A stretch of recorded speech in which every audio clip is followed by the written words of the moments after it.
Hello everyone, I'm Marion from the Oxford Bus Company. I'm also a director of Low Carbon Hub within Oxfordshire, so I'm quite passionate about renewable energy and climate change and all of that stuff.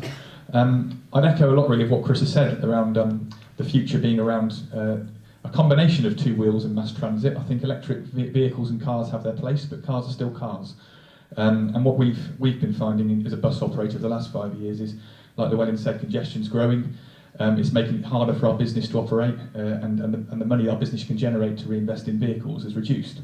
So people quite often ask me at these sorts of things, you know, why aren't we making more progress on electric buses? And the answer is there's two ways we can go with electric buses. Either we can pay for them, or we can get some funding to pay for them. Now, I'd love it if we could pay for them. The reality is, to do that, we need to speed up the buses. We need to get our buses moving around faster, make them more attractive to people, and make them more efficient. And if we could do that, then we can generate lots more money to pay for electric vehicles. That's great.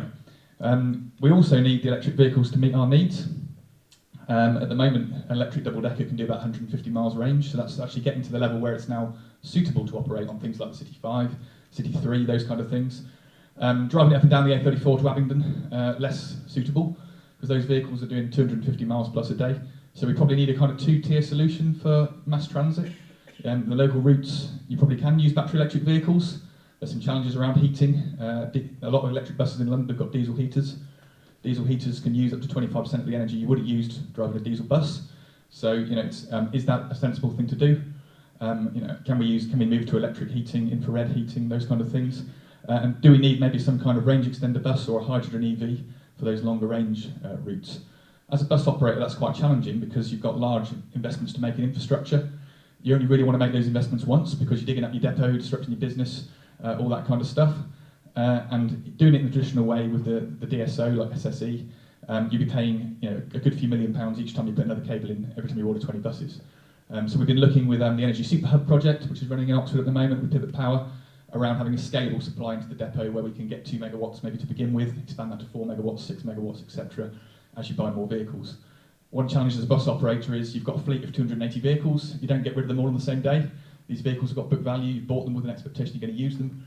Obviously in the last few years in Oxford, we've gone from a low emission zone, moving to an ultra low emission zone. Every time we've done that, we've made investments, and we need to make sure we can pay for those investments and they can actually use the vehicles for a period of time. So if we do get to a point where we bring electric vehicles in, we're looking to bring them in in a strategic way, 20 vehicles a year, ideally over the next maybe 7 or 8 years to complete the fleet.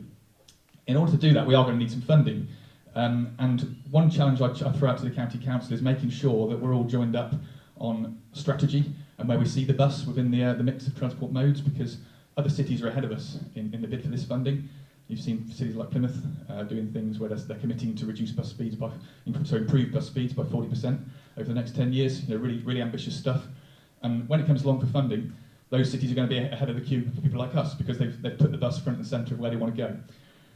Also, areas like the Eastern Arc, where Llewellyn mentioned, where we've got congestion challenges, we've launched a service called Pick Me Up, which some of you may know, runs around trying to do that from anywhere to anywhere within the zone, disparate demand type thing. That's been quite a bold move from us, and it's costing us a lot of money to run that service. It's used by a lot of people. We carried our 200,000th rider in the last week. But really we need services like this. We should be proud of these kind of services within Oxford and what we've done, the level of bus use we've got, the innovation we've shown, and what we've done so far in LEZs, and those sort of things. We really need to shout about them, make them part of our strategic narrative, and build on that, because that will attract funding, that will help us move to the next level. Thanks very much.